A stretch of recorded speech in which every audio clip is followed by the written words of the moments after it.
It was one of the most massive Russian attacks on Ukraine since the beginning of the war. In the morning, Russia launched an airstrike across Ukraine. 120 missiles and 90 drones were in the air. Although most were successfully downed by Ukrainian defenses, some of the missiles reached their targets. Several of them fell right near the Polish border. Russian aggression against Ukraine has now lasted 998 days. Sirens in all regions wailed in the morning, waking Ukrainians from their sleep. Anti-aircraft defense and F-16 fighter pilots moved to destroy the missiles. Not all of them were successfully intercepted. Бахнуло звідти, летіло сюди. There was the sound of an explosion there, but the hit was here. We didn't know where exactly it hit.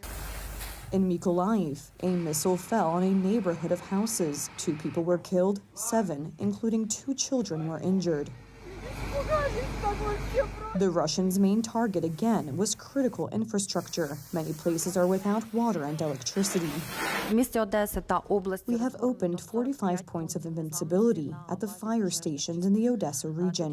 Here people can charge their electronic devices, drink hot tea, and get food. The attack also sent Polish and Allied fighter jets into the air. Some of the missiles fell relatively close to the Polish border. According to Polish military officials, there was no violation of our airspace. President Volodymyr Zelensky said in a radio interview that the coming months will be crucial for the start of negotiations, but he wants the new U.S. president to participate in these talks. I will only seriously take a conversation with the President of the United States. With all due respect to anyone else, to any other person, we agreed that we will all continue to work. We agreed that everything must be in accordance with the law. This is an obvious jab at the German Chancellor Olaf Scholz, who spoke by phone with the Russian dictator. What Ukraine considers a diplomatic betrayal, Scholz presents as a plan to get ahead of Russian-American talks.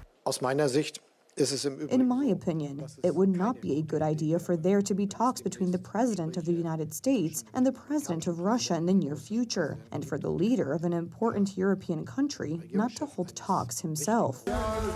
Germany's attempt to take the initiative is received with great reserve in our region, all the more so because so far, no de-escalation measures are in sight from the Kremlin side.